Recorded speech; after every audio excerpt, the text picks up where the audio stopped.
6 in the morning, coffee steam curling up from my favorite mug, and there I was, standing in my garage doorway, looking out at my 12 garden gnomes lined up along the front yard perimeter, each one carved from solid oak, positioned exactly how my grandfather taught me back in Germany, facing east to greet the sunrise, spaced 3 feet apart, the way his father did it and his father before him. The smell of old wood shavings and motor oil hung in the air as I ran my thumb across the worn brass military token in my pocket, the only thing left from Grandpa's service. These gnomes weren't just lawn decorations. They were family history carved in wood. That's when the white Lexus pulled up to my gate. Out stepped Carol Henderson, our Homeowners Association president, in her perfectly pressed navy blazer and matching skirt. She carried a leather portfolio and walked like she owned the entire neighborhood, which, in a way, she did. "Good morning, Mr. Davidson." She didn't smile. "We need to talk about your decorative situation." I set my coffee down on the workbench. My what now? Carol opened her portfolio and pulled out a thick stack of papers. "Your garden ornaments violate our new community standard 24B. Any decorative figure exceeding 8 inches in height now requires special permitting." She handed me a citation printed on official HOA letterhead. The number at the bottom made my stomach drop. $2,400. $2,400? I stared at the paper. For what? Unauthorized decorative displays. Carol's voice stayed flat, professional. "You have 72 hours to obtain proper permits or remove the violations." I counted my gnomes again. 12 figures times $200 per permit. That's another $2,400 for the permits. Correct. Total compliance cost is $4,800. The gravel crunched under her heels as she walked closer to inspect my grandfather's work. She pulled out her phone and started taking pictures. "Ma'am, these gnomes have been here for 15 years. My grandfather carved every single one by hand. I'm sure they have sentimental value, Mr. Davidson, but rules are rules." She snapped another photo. "The community voted for enhanced aesthetic standards last month." Something wasn't adding up. I'd lived in this neighborhood since 2009, never missed a single HOA meeting. I don't remember voting on any gnome restrictions. Carol closed her portfolio with a sharp snap. "The vote was properly conducted according to our bylaws. You can review the minutes if you'd like." She walked back toward her car, then turned around. "Oh, and Mr. Davidson, if you choose to contest this citation, there's an additional administrative fee, $500. The Lexus door slammed shut, and she drove away, leaving me standing there with a $4,800 bill and 72 hours to figure out what the hell just happened. I picked up my coffee mug, but my hands were shaking too much to drink. 15 years I'd been the guy who helped neighbors fix their fences, who plowed driveways in winter, who organized the annual block party. Now I was suddenly the neighborhood problem. But here's the thing about being pushed into a corner. Sometimes that's exactly where you need to be to see things clearly. I walked over to my biggest gnome, the one Grandpa called the Guardian, and touched the brass token in my pocket. If you're watching Karenology, you know these fights are never really about garden gnomes. They're about power, about who gets to decide what belongs in your own front yard. And Carol Henderson had just picked the wrong fight with the wrong guy. Because what she didn't know, what nobody in this neighborhood knew, was that my grandfather didn't just teach me how to carve wood. He taught me how to fight battles that matter. The real question wasn't whether I could afford $5,000. The question was whether Carol could afford to win this fight. She was about to find out she couldn't. The phone started ringing before I even finished my second cup of coffee. "Davidson, you see what they're saying about you online?" My neighbor Bill's voice cracked through the speaker. "Check the Maple Creek Community Facebook page." I pulled out my laptop and logged in. There it was, a post from Carol Henderson with the timestamp showing 6:37 a.m., less than an hour after she left my driveway. Neighborhood eyesore update. After multiple complaints, we're finally addressing the decorative violations on Elm Street. Some residents seem to think community standards don't apply to them. Below the text were 3 photos of my gnomes taken from different angles, making my front yard look like some kind of bizarre sculpture garden. The post already had 47 likes and 18 comments. Finally, those things are creepy. Thank God someone's doing something. My property value probably dropped just living next to that mess. And I scrolled down and found a comment that made my blood pressure spike. The noise from his garage workshop wakes up my baby every morning. This is just the beginning. That was Linda Morrison from 2 houses down. I'd helped her husband install their deck last summer. Now she was throwing me under the bus for Carol's entertainment. The smell of bacon drifted over from Bill's kitchen window as I walked outside to check my mailbox. He was standing on his porch in his bathrobe, holding a coffee mug and looking uncomfortable. "Morning, Bill." "Hey there, Davidson." He wouldn't meet my eyes. "Listen, about this whole Gnomes situation." "You got something to say. Say it." Bill shifted his weight from foot to foot. "Look, I know they're important to you and all, but maybe Carol's got a point about keeping things looking uniform." "Uniform?" "You know what I mean. Clean, professional." He gestured at his own sterile front yard with its perfectly trimmed grass and single decorative bush. "Maybe it's time to modernize a little." I stared at him for a long moment. Bill Rodriguez had been my neighbor for 8 years. We'd shared beers on summer evenings, watched each other's houses during vacations, helped each other move furniture. Now he was suggesting I throw away my grandfather's legacy because Carol Henderson didn't like the way it looked. Right. I turned and walked back toward my garage. "Thanks for the advice, Bill." By noon, the Facebook post had 93 likes and 34 comments. Someone had started a hashtag, Yazzus Gnome Gate. That's when my phone rang again. "Mr. Davidson, this is Tom Mitchell from the County Code Enforcement Office. I understand you might have some questions about residential decorating permits." Tom's voice was gravelly, tired. He sounded like a man who'd seen too many neighborhood disputes over the years. I wasn't aware I needed permits for hand-carved wooden figures. "Well, that's interesting." Papers rustled on his end of the line. "Because according to my records, your homeowners association submitted a formal complaint about unauthorized commercial decorative installation." "Commercial? These aren't commercial. They're personal family pieces." "He says here you're operating an unlicensed woodworking business and displaying products for potential sale." My jaw clenched. "That's a lie." "Maybe so, but I'll need to come take a look for myself. How's this afternoon work for you?" Tom Mitchell turned out to be exactly what his voice suggested. A 70-year-old veteran with steel gray hair and work boots that had seen better decades. He spent 20 minutes examining my gnomes, measuring heights, checking spacing, taking notes on a clipboard that looked older than my truck. "These are nice work," he said finally. "Hand-carved?" "My grandfather taught me the technique, traditional German style." Tom nodded slowly. "Mind if I ask you something? When did your homeowners association pass this decorative permit requirement?" Carol said it was last month. Tom flipped through his clipboard pages. "Because I was at the county planning meeting 3 weeks ago when they discussed residential guidelines. Your neighborhood specifically requested discussion of fire safety measures and mailbox standardization. Nothing about decorative permits." The afternoon sun caught the brass token in my pocket as I shifted my weight. "What are you saying?" "I'm saying someone might be playing fast and loose with the facts." Tom closed his clipboard.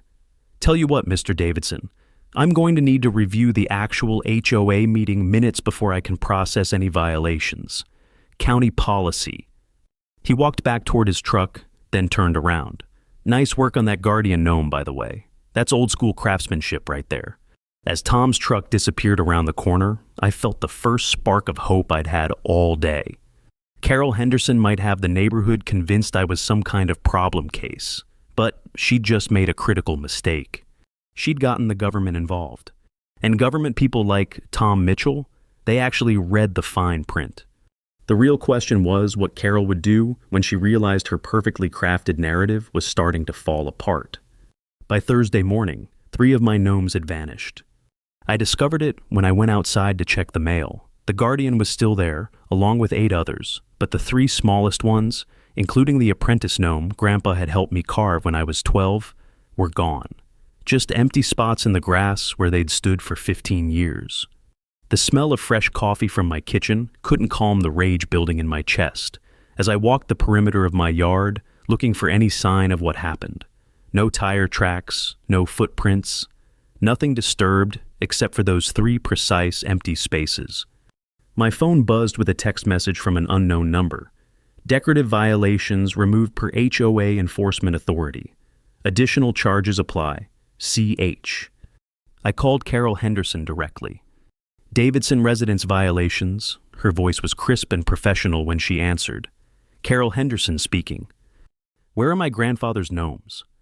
Mr. Davidson, I assume you're calling about the confiscated items. They've been properly secured pending resolution of your permit situation.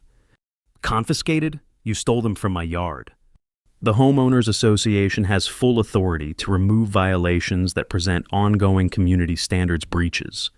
You'll find the relevant clause in Section 12 of your residential agreement. My hands were shaking as I gripped the phone. I want them back, now.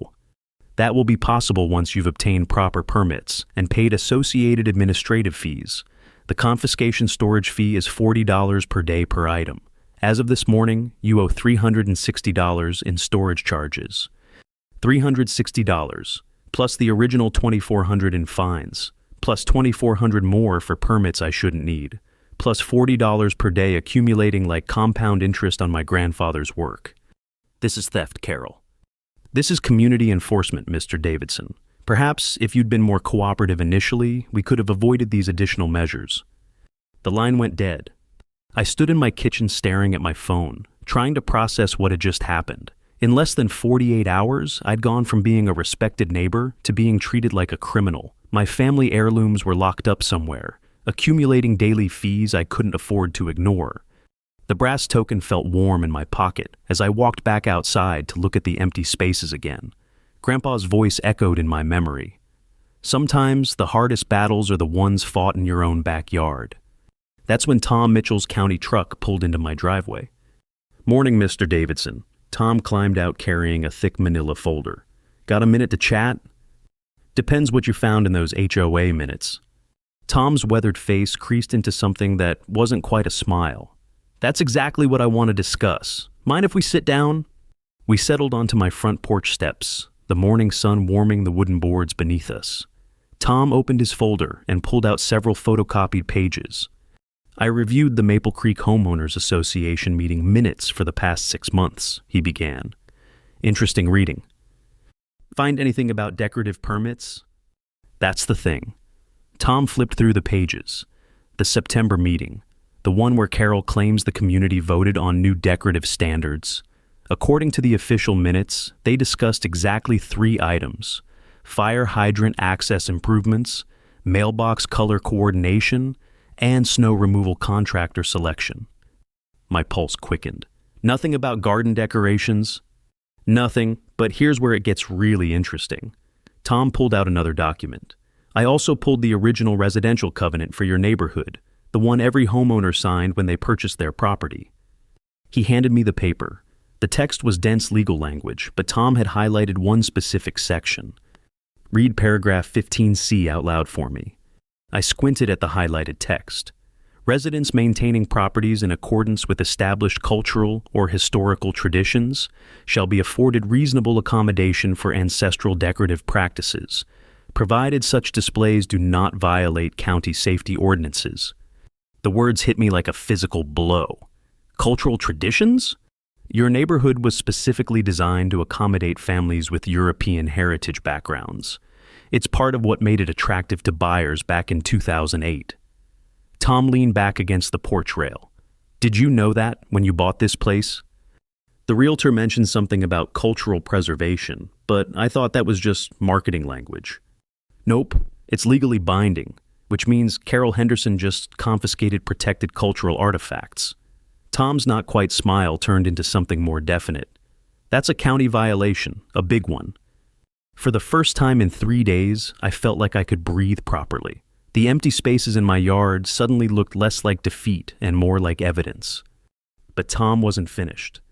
There's one more thing you should know, he said, closing the folder. Carol Henderson signed that original covenant as the neighborhood sales representative back in '08. Her signature is right there on page 12, acknowledging the cultural preservation clauses. The brass token seemed to pulse in my pocket as the full implications sank in. Carol hadn't just broken HOA rules. She'd violated the very agreement she'd helped create. She'd confiscated legally protected cultural property while claiming authority. she didn't actually possess. Have you ever had one of those moments where everything suddenly clicks into place, when all the puzzle pieces align, and you realize the game was different than you thought? That was my moment. Carol Henderson had just handed me the ammunition I needed to destroy her completely. The question was whether I had the courage to use it. Friday evening, I was sitting at my kitchen table with Tom's documents spread out in front of me when the doorbell rang. Through the peephole, I saw a woman I didn't recognize, mid-50s, silver hair, carrying what looked like a casserole dish. "Mr. Davidson, I'm Rose Martinez from the antique shop on Main Street." She held up the covered dish. "I brought you some enchiladas and wanted to talk about your gnomes." Rose had kind eyes and calloused hands that spoke of decades working with old things. We sat on my front porch while she explained how she'd heard about my situation through the neighborhood gossip network. "I've been dealing in the folk art and traditional crafts for 30 years, she said, examining the remaining 9 gnomes scattered across my yard. "Mind if I take a closer look at these?" I watched as Rose knelt beside the guardian, running her fingers along the carved details, with the reverence of someone who understood craftsmanship. The evening air carried the scent of barbecue smoke from a neighbor's grill as she moved from gnome to gnome, studying each one carefully. "My God," she whispered after examining the 5th one. "These are authentic Schwarzwald technique. Where did you learn to carve like this?" "My grandfather taught me in Germany before we moved here. He said it was important to preserve the old ways." Rose stood up and brushed dirt from her knees. "Mr. Davidson, do you have any idea what these are worth?" "Worth? They're not for sale. They're family pieces." "I understand that. But from an appraisal standpoint, you're looking at $200 to $400 each for authentic German folk art gnomes. The Guardian alone could bring $600 at auction." The number hit me like cold water. $600 for one gnome? My grandfather's entire collection could be worth over $4,000. "There's something else you should know," Rose continued. "I've been watching Carol Henderson's activities pretty closely over the past few months. She's been asking a lot of questions about folk art and traditional crafts in the area." "What kind of questions?" "Then specifically about market values and potential buyers. She even stopped by my shop 3 weeks ago, asking if I knew anyone doing traditional woodworking in the neighborhood." The barbecue smoke suddenly smelled less appetizing as the implications sank in. "You think she knew what my gnomes were worth before she had them confiscated?" "I think Carol Henderson is smarter and more calculating than people give her credit for." Rose pulled a business card from her purse. "If you need an expert appraisal for any legal proceedings, call me. No charge." After Rose left, I spent the evening researching Carol Henderson online. What I found made my stomach turn. She wasn't just the HOA president. She also ran a side business called Curated Country Collectibles, high-end folk art and antiques sold through an online boutique. Her Instagram account was full of photos showing expensive rustic decorations, vintage woodwork, and authentic German crafts. The prices made my head spin. A single hand-carved wooden figure similar to my gnomes was listed for $750. "Authentic European folk art," the description read. "Perfect for the discerning collector." I called Tom Mitchell at home. "Tom, it's Davidson. I need to ask you something. When Carol reported my gnomes as a violation, did she mention anything about their potential value?" Funny you should ask. Her complaint specifically described them as commercial quality decorative items potentially intended for resale. Commercial quality, intended for resale. The pieces were falling into place, and the picture they formed made me sick. Carol Henderson hadn't confiscated my gnomes because they violated community standards. She'd confiscated them because she knew exactly how much they were worth. She'd created a fake violation, stolen my property, and was probably planning to claim them as abandoned after I failed to pay her fabricated storage fees. Saturday morning brought the knockout punch. I was checking my email when I found a message from someone named Jennifer Walsh with the subject line, "Saw your gnomes on Nextdoor." "Mr. Davidson, I live in the Riverside development about 2 miles from you. I wanted to let you know that someone is advertising hand-carved German gnomes for sale on the Riverside community message board. The photos look exactly like the ones I saw in the Facebook posts about your HOA situation. The seller is asking $800 each. I thought you should know. $800 each for my grandfather's stolen work." The brass token was almost hot against my palm as I grabbed my truck keys. The Riverside development was a newer neighborhood, bigger houses, wealthier residents, exactly the kind of place where someone might pay premium prices for authentic European folk art. The community message board was located next to the Riverside Clubhouse. It took me less than 5 minutes to find the posting. Exquisite hand-carved German gnomes, authentic Schwarzwald technique, perfect for the discriminating collector. 3 available, $800 each, or $2,200 for all 3. Serious inquiries only. Contact C. Henderson. There were photos, my photos. The 3 missing gnomes arranged artfully on what looked like Carol Henderson's dining room table, described as recently acquired estate pieces. Recently acquired estate pieces. My grandfather's work, stolen from my yard 3 days ago, was being sold as expensive antiques by the woman who'd confiscated them. Have you ever felt rage so pure it actually made you calm? That moment when anger stops being emotion and starts being fuel? That's exactly where I found myself standing in the Riverside development parking lot, staring at Carol Henderson's thefts advertised on a community bulletin board. She hadn't just violated HOA rules or county ordinances. She'd committed felony theft with intent to sell. And she'd been stupid enough to advertise the evidence where anyone could see it. Carol Henderson had just made the biggest mistake of her life, and I was about to make sure she paid for every single second of it. Sunday morning, I was photographing Carol's bulletin board advertisement with my phone when my neighbor Bill appeared behind me. "Davidson, what are you doing way over here?" I showed him the posting. Bill's face went white as he read Carol's description of my grandfather's gnomes being sold as estate pieces. "Jesus Christ, she's selling your stuff?" $800 each, for gnomes she confiscated from my yard 4 days ago. Bill stared at the photos, then looked at me with something that might have been shame. "Look, man, I need to tell you something. Carol came by my house Friday night. The morning air felt colder as I waited for him to continue.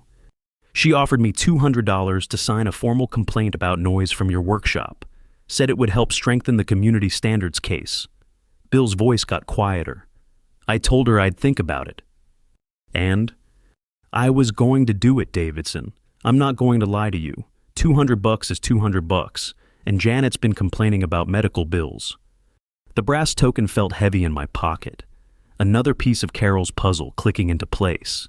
She wasn't just stealing my property, she was buying false testimony to justify it. But seeing this, Bill gestured at the bulletin board. "This is straight up theft. I may need the money, but I'm not helping someone rob my neighbor." We drove back to Maple Creek in silence. As Bill got out of my truck, he turned around. "Davidson, when you take her down, and I know you're going to, count me in as a witness. About her trying to buy my complaint, I mean." Monday morning brought the phone call I'd been expecting. "Mr. Davidson, this is Sheriff Deputy Martinez. I understand you'd like to file a theft report." I'd spent Sunday evening preparing photos of Carol's advertisement, Tom Mitchell's documentation about the illegal confiscation, Rose's written appraisal of my gnome's value, the original neighborhood covenant with Carol's signature acknowledging cultural protection clauses. Deputy Martinez was thorough, professional, and increasingly interested as I laid out the evidence. "So, let me understand this correctly," she said, reviewing my documentation. "Ms. Henderson confiscated your property using fabricated HOA authority, then advertised the stolen items for sale at premium prices." "That's exactly what happened." "And you have photographic evidence of the items being offered for sale?" I showed her the bulletin board photos on my phone. Deputy Martinez made notes, took copies of everything, and explained the next steps in the process. "We'll need to verify the items are actually in her possession before we can make an arrest. Do you know where she might be storing them?" I thought about Carol's dining room table in the advertisement photos. "I think they're at her house." "Perfect. We'll need a warrant, but with this evidence, that shouldn't be a problem." Tuesday afternoon, I was working in my garage when Tom Mitchell called. "Davidson, you need to know something. Carol Henderson just showed up at the county office demanding I drop the investigation into your decorative permits." The smell of wood stain filled my nostrils as I set down my carving knife. "What did she say?" "She claimed you were harassing her, and threatened to file a complaint with my supervisor if I didn't close your case immediately. Tom chuckled grimly. When I told her the case was being handled by the sheriff's department now, she got very quiet, very fast. How quiet? The kind of quiet that tells me she just realized how deep the hole she dug actually is.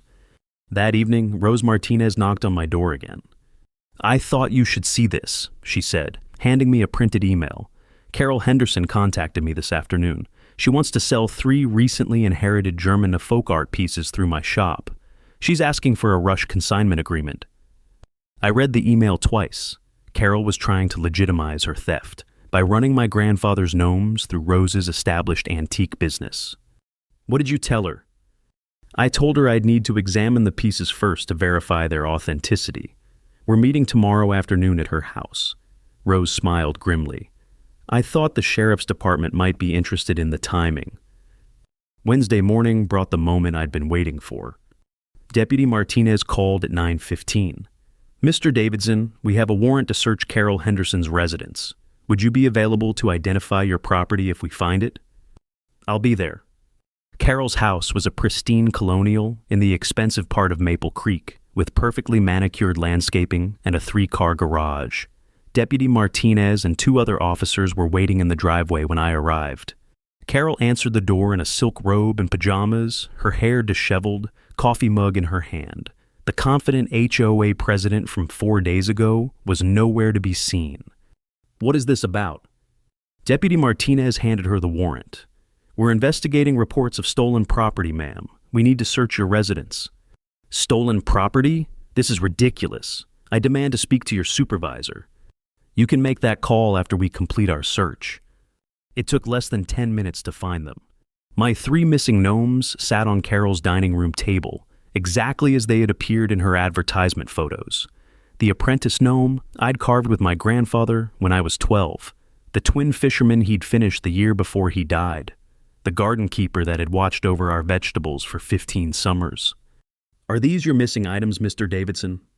I ran my fingers along the familiar carved surfaces, feeling the texture of wood my grandfather's hands had shaped decades ago. "Yes, all 3 of them." Carol stood in her doorway, watching as the deputies carefully photographed and cataloged each piece. Her face had gone completely pale. "There's been a misunderstanding," she said quietly. "These were confiscated legally under HOA authority." Deputy Martinez looked up from her paperwork. "Ma'am, you advertised these items for sale as estate pieces. That's not legal confiscation. That's theft with intent to distribute." The brass token seemed to pulse in my pocket as I watched Carol Henderson's world collapse around her dining room table. But I wasn't done yet. Not even close. Because Carol had made one final mistake that she didn't even know about yet. And when the community found out what she'd really been doing, her reputation wouldn't just be damaged. It would be completely destroyed. Thursday evening, the Maple Creek Community Center was packed like I'd never seen it before. Word about Carol's arrest had spread through the neighborhood faster than wildfire, and everyone wanted answers. The smell of burnt coffee and nervous sweat hung in the air as residents filled every folding chair and lined the walls. I sat in the front row with my 3 recovered gnomes on the table beside me, evidence that everyone could see. Carol's vice president, a nervous man named Steve Garrett, stood at the podium trying to maintain order. His hands shook as he shuffled through papers. Before we begin tonight's emergency meeting, I want to address the recent allegations involving our president. A voice from the back shouted, "Allegations? She was arrested for stealing." Steve cleared his throat. "The board has voted to suspend Carol Henderson pending resolution of the criminal charges. Tonight, we need to discuss the validity of recent HOA actions and potential remedial measures." Rose Martinez stood up from her seat in the 3rd row. "I think everyone should know exactly what Carol Henderson was planning to do with stolen property." She walked to the front and placed a folder on the table. "These are emails Carol sent me asking to sell inherited German folk art through my antique shop. She wanted a rushed consignment agreement to move the items quickly." Murmurs rippled through the crowd as Rose opened the folder. She also asked specific questions about how to establish provenance for items without clear ownership documentation. My neighbor Linda Morrison, the one who'd complained online about workshop noise, raised her hand. What does that mean exactly? It means she was trying to create fake paperwork to legitimize selling stolen goods, Rose replied. She wanted my shop's reputation to launder her theft. The murmurs turned to angry voices. Someone yelled, "How long has this been going on?" Tom Mitchell stood up near the back of the room. "I can answer that question." All heads turned as Tom walked to the front, carrying his thick manila folder. The room fell silent except for the hum of fluorescent lights overhead. "I've spent the last 3 days reviewing every HOA action Carol Henderson initiated in the past year," Tom began. "The decorative permit requirement? It was never legally voted on. She created it unilaterally and backdated the meeting minutes." Steve Garrett's face went white. That's not possible." "It's not only possible, it happened. I have the original minutes and the altered versions." Tom opened his folder. "She also issued 17 other citations for various violations that weren't actually violations. Pool equipment stored without permits, garden sheds exceeding size limits, decorative lighting requiring special approval." An elderly man in the second row stood up. "She fined me $400 for my tool shed last month." "And me," a woman near the window waved her hand. $300 for my garden lights." Tom nodded grimly. "According to county records, none of those citations were legally valid. She was essentially running an extortion scheme using fake HOA authority."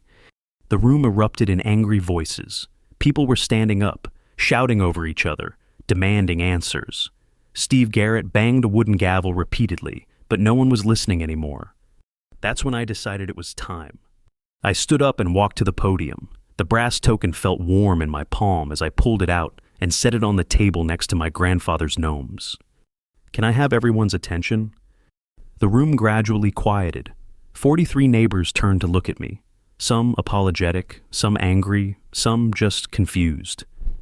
"A week ago, most of you thought I was the problem. My gnomes were an eyesore. My workshop was too loud. I was the neighbor who didn't fit in.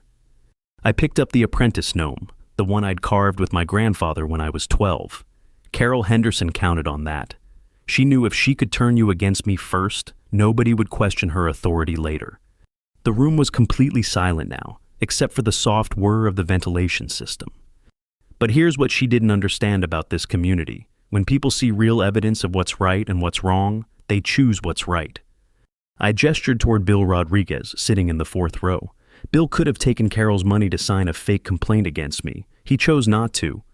Then I looked at Rose.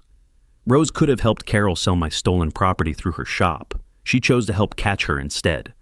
Finally, I turned to Tom Mitchell. Tom could have rubber-stamped Carol's fake citations and made his job easier. He chose to investigate the truth. I picked up my grandfather's brass token and held it where everyone could see it. This token belonged to my grandfather, who taught me that sometimes the most important battles are fought in your own backyard. Not because you want to fight, but because someone forces you to choose between what's easy and what's right. The fluorescent lights hummed overhead as I looked out at my neighbors. Carol Henderson stole from me, but more than that, she stole from all of you. Every fake citation, every fabricated violation, every made-up rule. She was stealing your trust in the community we built together. I put the token back in my pocket and picked up the guardian gnome. My grandfather carved this one to watch over our home. For 15 years, he's been watching over this neighborhood too. And you know what he's seen? I paused, meeting as many eyes as I could. He's seen neighbors who help each other fix fences and plow driveways. Neighbors who organize block parties and look out for each other's kids. Neighbors who choose community over conflict when it really matters. The silence stretched until Linda Morrison stood up. "I'm sorry, Davidson. I was wrong about the workshop noise complaint, and I'm sorry it took this long for me to say it." One by one, other neighbors began standing. Bill Rodriguez, the elderly man with the tool shed, the woman with the garden lights, people I'd helped over the years, and people I barely knew. But the moment that mattered most came when Steve Garrett put down his gavel and stood up too. "I think," he said quietly, "we need to vote on some new leadership." The brass token pulsed against my palm as I realized something profound was happening in that stuffy community center. Carol Henderson hadn't just been caught stealing. She'd accidentally shown an entire neighborhood what they really valued: And it wasn't perfect lawns or uniform decorations. It was each other. But Carol's story wasn't over yet. Because what happened next would determine whether justice was just about punishment or whether it could actually heal the damage she'd done. Friday morning, I was setting my recovered gnomes back in their proper positions when Carol Henderson's white Lexus pulled into my driveway one last time. She looked different, smaller somehow. Her usually perfect hair was pulled back in a simple ponytail, and she wore jeans and a plain sweater instead of her typical business attire, no briefcase, no official papers. Just a woman who'd lost everything she thought mattered.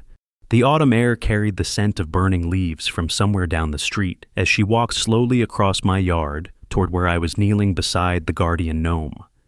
"I suppose you're here to gloat," I said without looking up. "I'm here to apologize." That got my attention.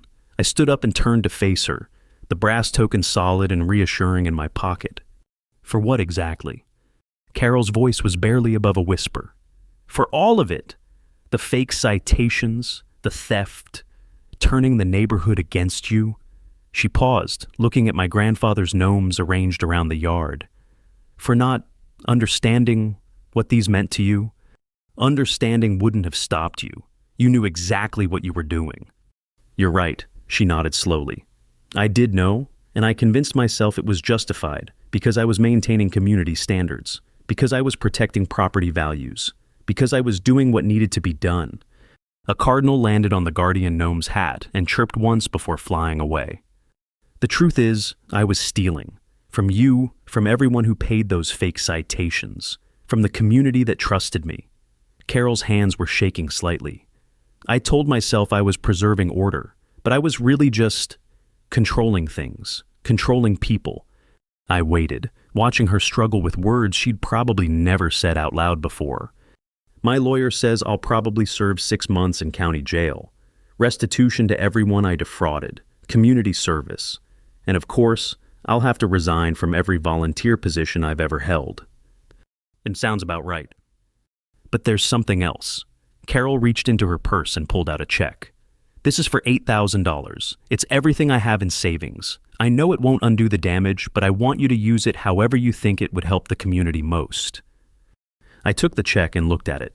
$8,000 made out to Maple Creek Community Recovery Fund, in Carol's careful handwriting. Why? Because last night I realized something. For 3 years, I thought I was the person who held this neighborhood together. But watching that meeting Thursday night, seeing how people rallied around you and each other, I realized I was actually the thing pulling it apart. The morning sun caught the carved details on my grandfather's apprentice gnome as Carol continued. "You could have destroyed me completely. With all the evidence you had, you could have made sure I went to prison for years. But you chose to focus on justice instead of revenge." I fingered the brass token, remembering my grandfather's words about fighting battles that mattered. "Prison wouldn't have fixed what you broke, Carol. Community fixes community." She nodded, tears starting to form in her eyes. "I don't expect forgiveness. I don't deserve it. But I wanted you to know that what happened this week taught me something about the difference between leading people and controlling them." Carol walked back toward her car, then turned around one last time. "Your grandfather's gnomes? They're beautiful. I never took the time to really look at them before. All I saw was something that didn't match my vision of perfection." She wiped her eyes with the back of her hand. "I think that was my problem all along. I forgot that real communities aren't perfect. They're just real." After her Lexus disappeared around the corner, I stood in my front yard looking at the 12 gnomes arranged exactly as my grandfather had taught me. The brass token caught the sunlight as I pulled it from my pocket and held it up. "Well, Grandpa," I said quietly, "we won this one." But victory felt different than I'd expected. Not triumphant or satisfying, just complete. Like a circle that had finally been closed. Saturday morning, the neighborhood voted Steve Garrett in as temporary HOA president, with a mandate to review every policy Carol Henderson had implemented. They also voted to establish a Community Cultural Preservation Fund using Carol's $8,000 contribution.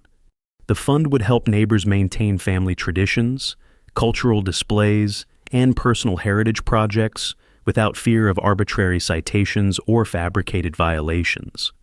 Bill Rodriguez was the first to apply.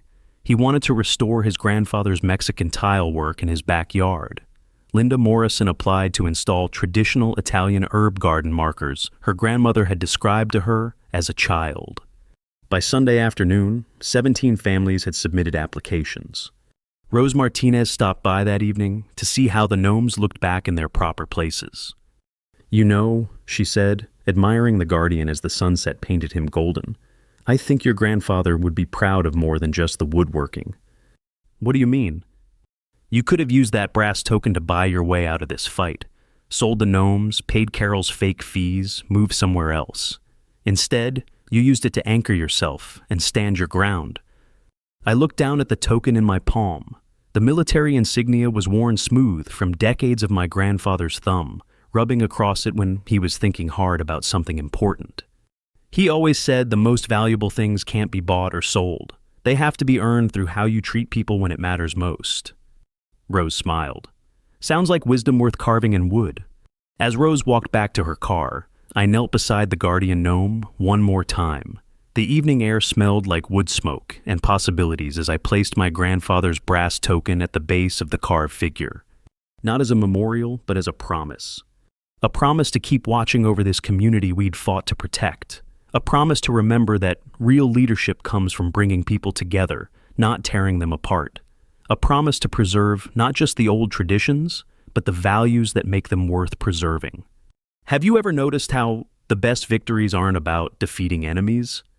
They're about discovering what you're really willing to fight for when everything you care about is on the line. That's what my grandfather's gnomes taught me that week. And that's why they'll keep watching over Maple Creek for as long as I'm here to carve the stories they witness. Because some battles are worth fighting not because you want to win, but because winning means everyone gets to keep being who they really are. Even the people who forgot that for a while. Especially them.